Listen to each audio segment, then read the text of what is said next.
What is this about? This is 25 minutes too, which is also long as fuck, but it also has a shit ton of likes. So I'm not gonna lie, it's probably content. It's probably good content. It's a real person. One of the most common suggestions to make a video about, and one of the most Okay, we gotta put this shit a little faster though. 1.5. You know me, chat. We be yapping. Common questions on Q&As that I get is, what is the most horrific case I've ever heard of? It's a case that I'm sure a lot of you have heard of by now, but I'm not sure if you've ever heard about it in complete, gruesome detail. Yeah, I know, but this one also has a shit ton of likes, you know? Like, this one also has a shit ton of likes, bro. Like, I could be missing out so crazy. This is the story of Junko Furuta, widely considered to be one of the worst crimes ever committed in human history. Jesus Christ, so for the love of God, please don't watch this if you're sensitive to extreme violence, especially the sexual variety. What did this bitch do, nigga? Trust me. Alright, Junko lock in. Furuta If this was a is some young woman who was bullshit... born in Misato in the Saitama prefecture of Japan. Her family consisted of a mother, father, an older brother, and a younger brother. She attended high school at a school in Saitama while working part-time at a plastic molding factory after school. She was saving up for a big graduation trip she was planning. She was all set up to start working at an electronics store after she graduated.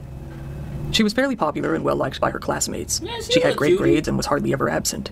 She was active, attractive, and attracted a lot of attention, which made some people jealous. She didn't drink, didn't smoke, and definitely never touched any drugs. This made her seem very lame in the eyes of the thugs around the school, the Yakuza wannabes. One of the boys in the thugs! Yo, bro, chat, is that like... Is like Asian like gang shit, like Tokyo Revenger type shit real, bro? Do them niggas really just be fucking beating each other's asses like on 10 all the time, nigga? Like you know what I'm saying? Like, you know how? No, yeah. All right, well we just got some mixed shit, but like, bro, cause I know in Korea, nigga, they have like a law or whatever that forbids like any sort of like legal like action taken on like kids under the age of like, you know, like kids type shit. So like kids be like actually like doing some nut shit, like genuine that real life anime bullying, like beating kids up, obviously like putting needles like in their shoes and shit, like on their like chairs. Like kids in Korea be doing shit like that and they don't get in trouble or whatever because like of the law. But like you know how Japan has like the whole like yakuza like kid shit. Is that real? This group was named Hiroshi Miyano. He actually developed a bit of a crush on her and wanted to get physical. No, bro. Yo, King.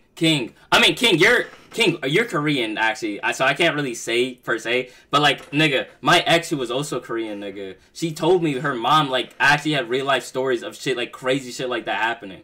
Like, genuine, like, kids, like, being on some real-life anime timing, bro. No joke. So, like, I don't know. I don't know, nigga. I don't know. Plus, you were raised here, nigga. Hey, bro. One of the boys in this group was named Hiroshi Miyano. I believe it, though. He actually developed a bit of a crush on her and wanted to get physical with her. He proposed this and she refused. It's probably like a rare Hiroshi was a pretty big bully in this school, one of the only ones actually involved with the younger members of the Yakuza at the time. Okay. Usually, nobody dared defy him. He couldn't believe that Junko actually had the gall to turn him down. Oh. Hiroshi did not take this well. Wait! I think I've heard of this. I think I've heard of this low-key. At all. Where they like kidnapped her or some shit and I don't. Okay, hold on. He couldn't believe that anyone would ever reject him. He took it as a complete and total insult. He got together with a few of his wannabe Yakuza buddies and they all hatched a plan to get revenge on Junko.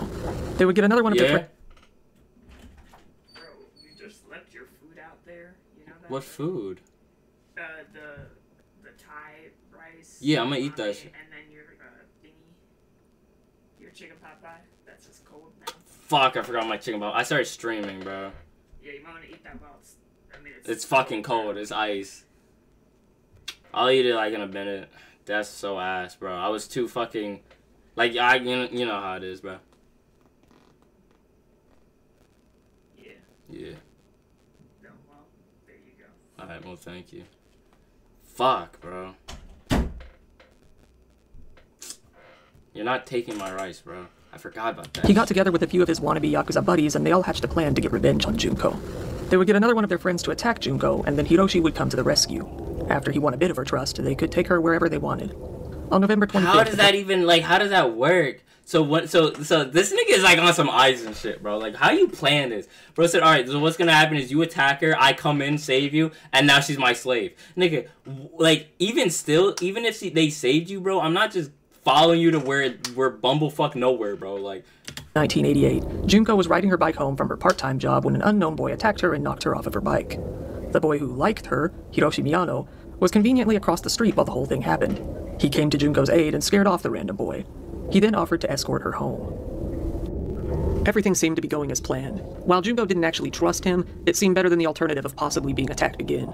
She didn't have any idea that Hiroshi harbored any sort of hatred towards her. She wouldn't have imagined that he would be planning anything like this. Hiroshi took Junko into an abandoned warehouse and revealed his Yakuza connections to her. He then took his time raping her over and over. Then he took her to a hotel. In the hotel, he called his friends, Joe Ogura and Yasushi Watanabe. Oh, that nigga Joe Ogura or whatever the fuck. That nigga chopped more than cheese, bro. Holy fucky uggies. And why are they censoring this nigga, like, bro?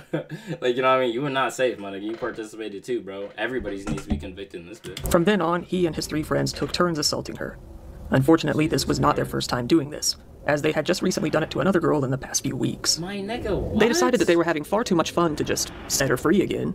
There was also the possibility that she would call the cops and tell them what happened, and they couldn't have that.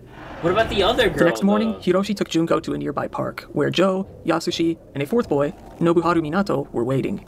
They learned Junko's address and used it to threaten her, telling her that they would kill her entire family if she tried to get away. The 4 teenage boys then took her back to Minato's parents' home, where they continued to assault her. God this is where... damn, bro. These niggas is fucking demons, bro.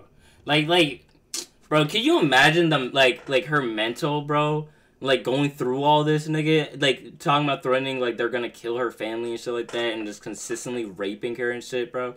Nigga, and then, like, and then bringing the team to come do the same? My nigga, bro. That shit would feel like a never-ending nightmare, bro. She had to been going through it like hell, nigga.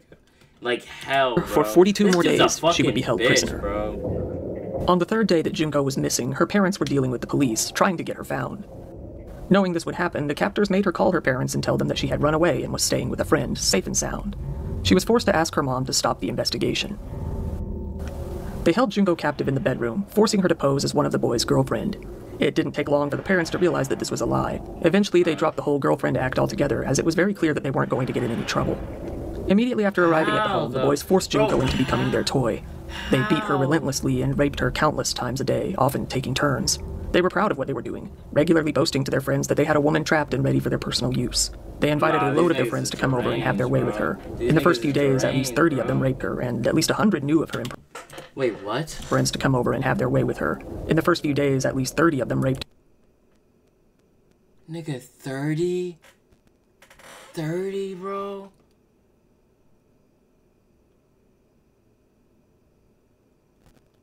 And at least 100 knew of her imprisonment. Even women were invited to come see the spectacle, with a young girl even being invited to come over and see the prisoner, who then took a pen and doodled on her face. By the day 7 mark, Junko had been already completely stripped of all of her humanity. She was forced to be naked at all times and was constantly beaten and humiliated. They would shove her into the... Like, why they gotta beat her, though? Like, I'm like, I'm not saying the rape is any better, but it's like, why you gotta be beating her, too, bro? Like,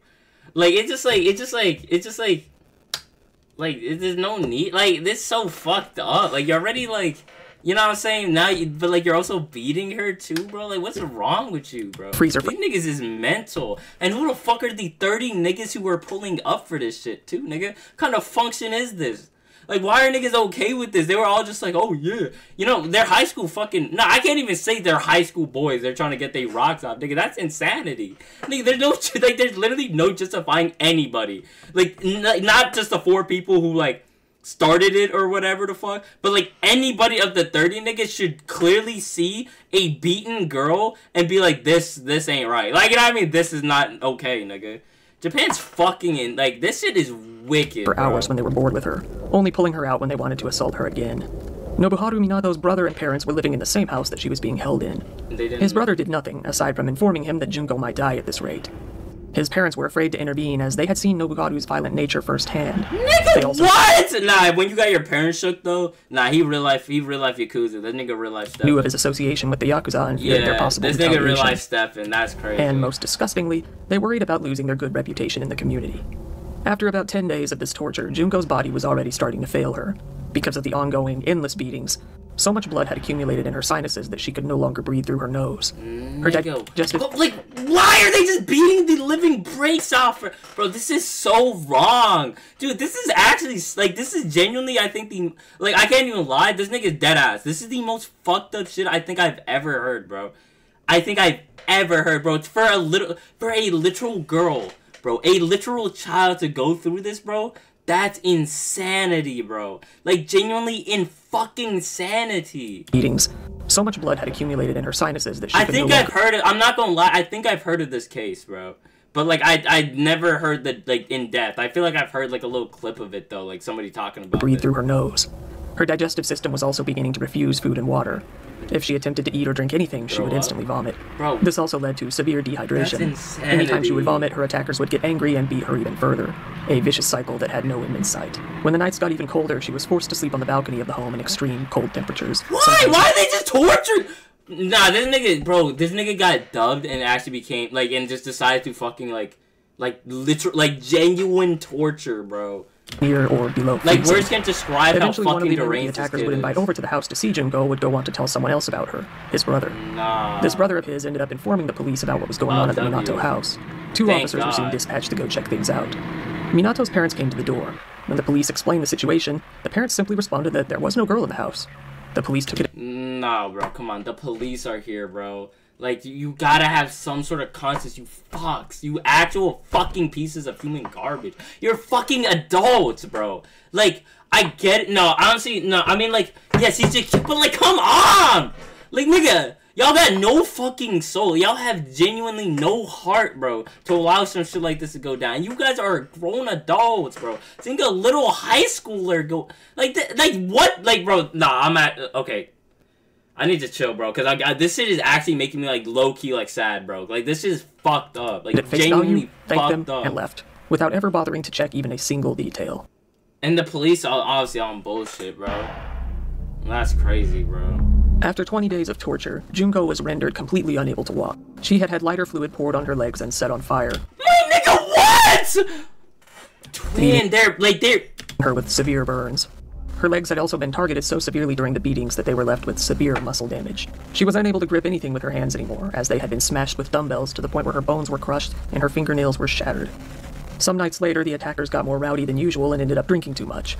Junko took this as a chance to try to escape. She crawled down the stairs from the bedroom and reached the phone downstairs. She picked up the phone and began to call the police. The phone rang, and an officer picked up. Just as she was about to speak, Hiroshi came up behind her and grabbed the phone from her hands. He put the receiver to his ear and said, "I dialed by mistake," hanging up the phone. She was then pulled back into the bedroom. She was in complete terror as she would obviously be severely punished for this. And she was correct. They punished her by holding her down and taunting her by waving a candle's flame all around her. Then they covered her entire body, mainly her legs, in lighter fluid and set her on fire once more. Afterwards, she started convulsing. The boys told everyone that she was faking it and set her on fire once again.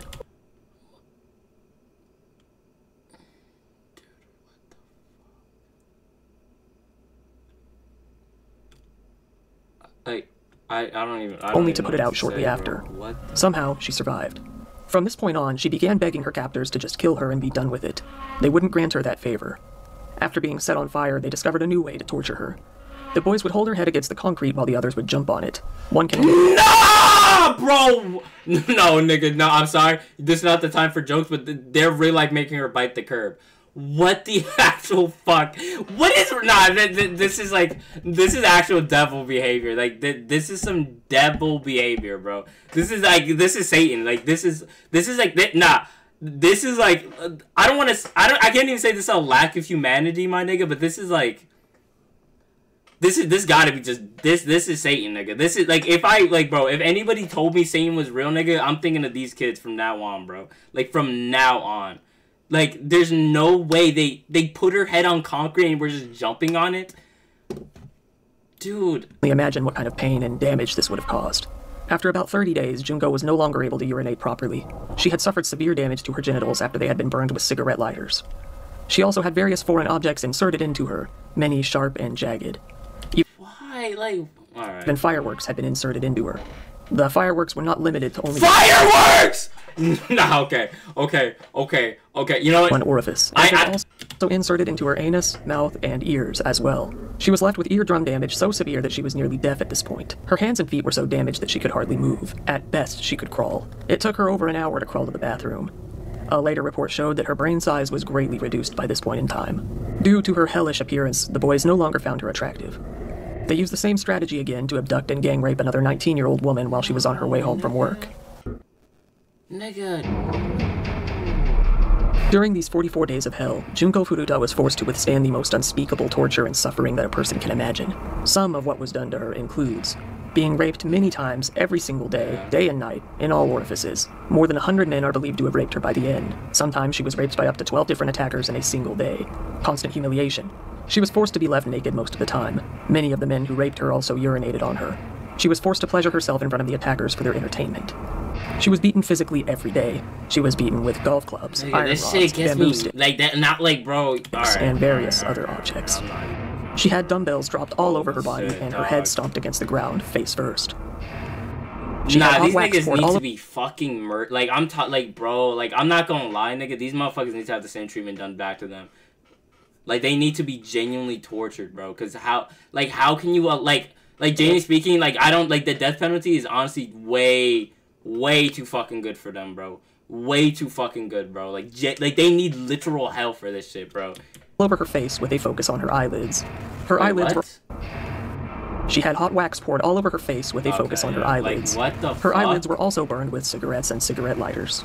She was violated with a long list of various objects shoved into all orifices, including, but not limited to, bottles, both broken and unbroken, iron bars, scissors, roasting needles, chicken skewers, and more.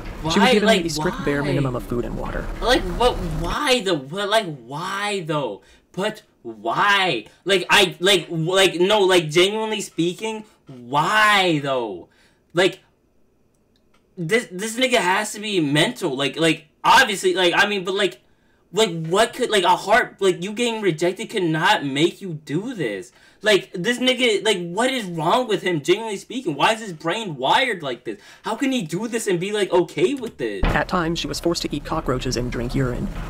She had fireworks put into all of her orifices, leaving damage and severe burns. And then literally set on fire. Ripped off by a pair of pliers. She would be tied up flat on the floor and had dumbbells dropped all over her body. The drops on her abdomen were so hard that it caused her to lose all control of her bowels.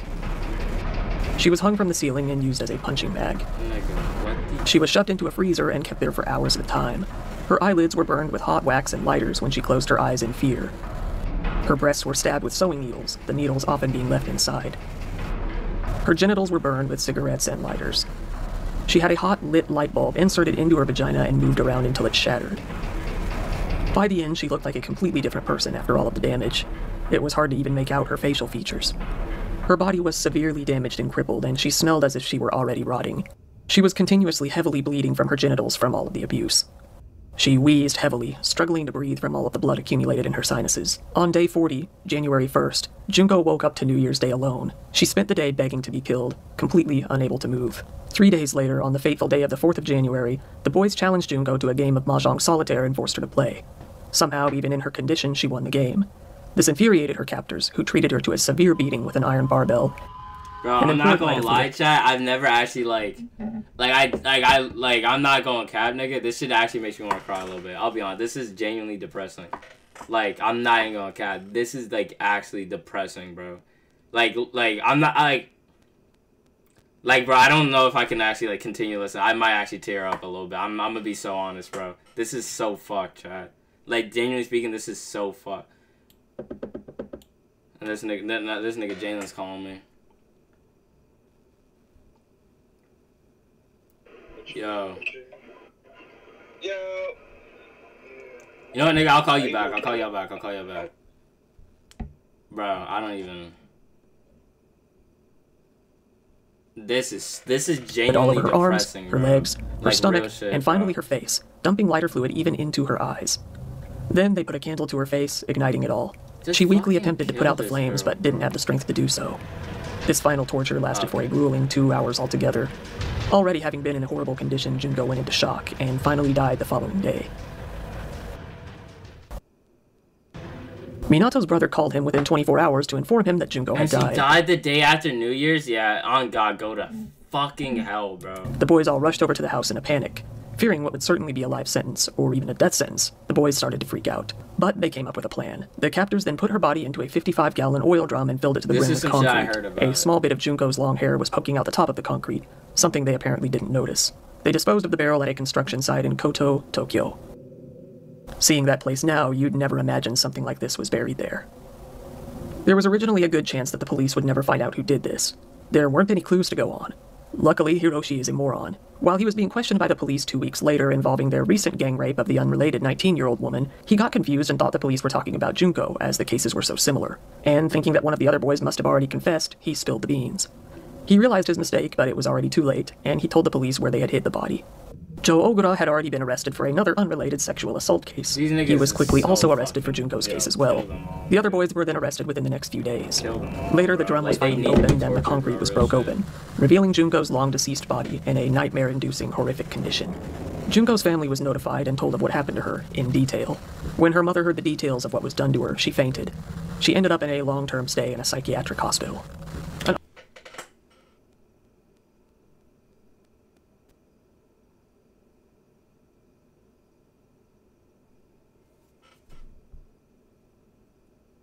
Dog, this is so fucked, yo.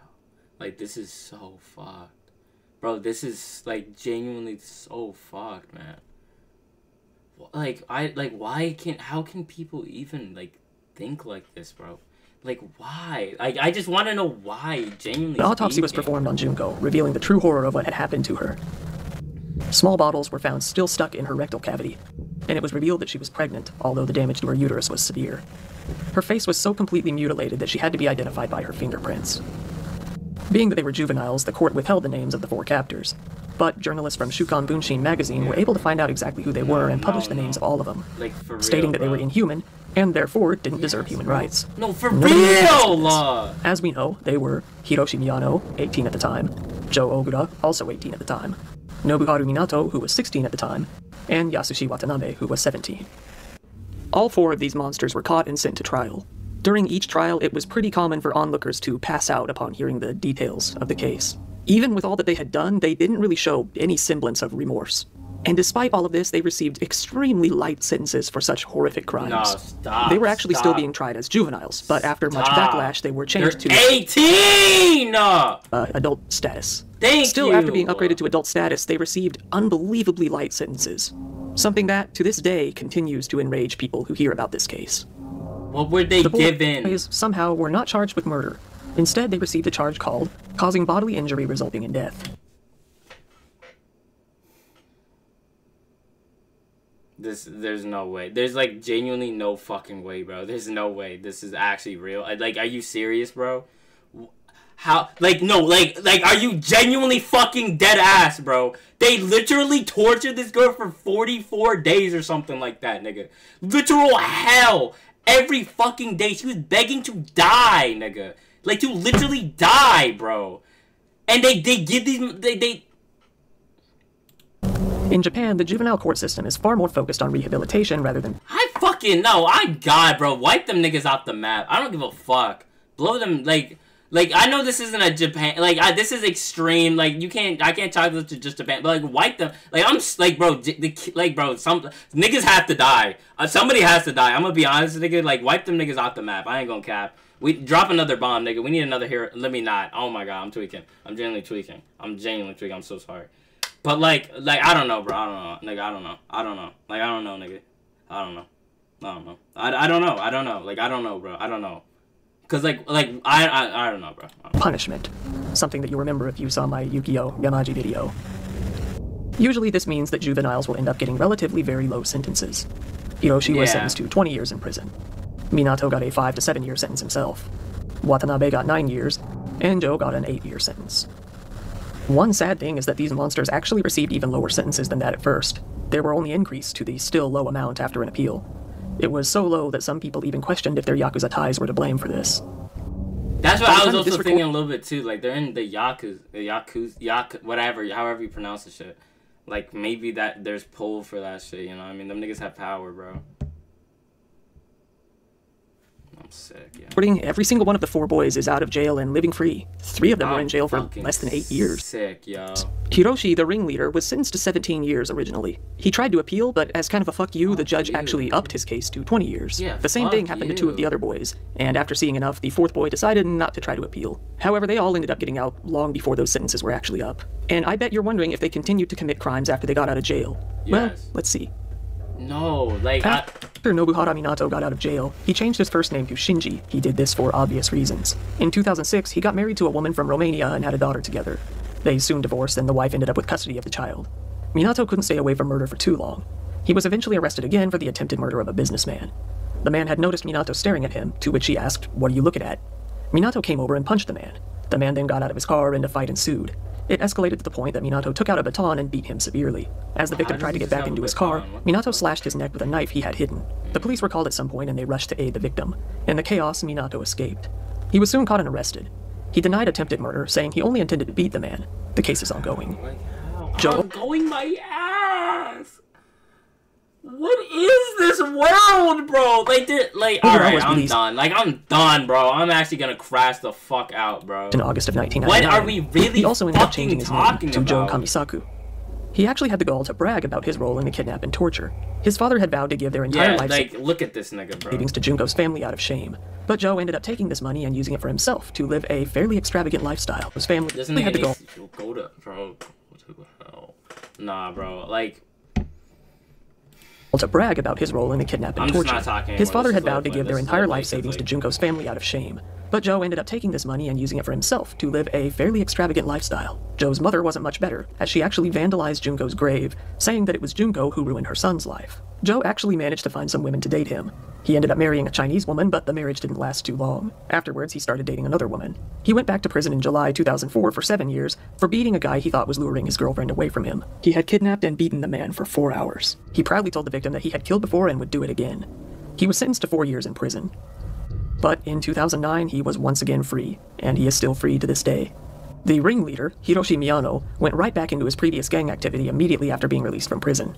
He was arrested for fraud at some point after this, but didn't see jail time for it. Right now, it seems that he's living a fairly normal life. Some might even say a good life. He is a regular patron at a local kickboxing gym and appears to have a normal social life.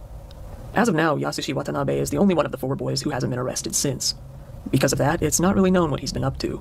Since the investigation first started, the police have been able to get DNA from the sperm and pubic hairs found in evidence to link several more criminals to the crime, including 2 men named Koichi Ihara and Tetsuo Nakamura, both of whom were arrested, and there are probably many others who have not been revealed to the public. It is unknown if they will all face any sort of charges. What was it, 100 in total? Yeah, they all gotta go. They genuinely all gotta go. So there it is, the worst case I've ever heard of. I get this question a lot, and it's just always this one. There are a couple of others that come kind of close, but it's really hard to talk something like this. You've got the brutality, the length, the... Alright, bro. You genuinely can't, bro. You genuinely can't, bro. You genuinely can't.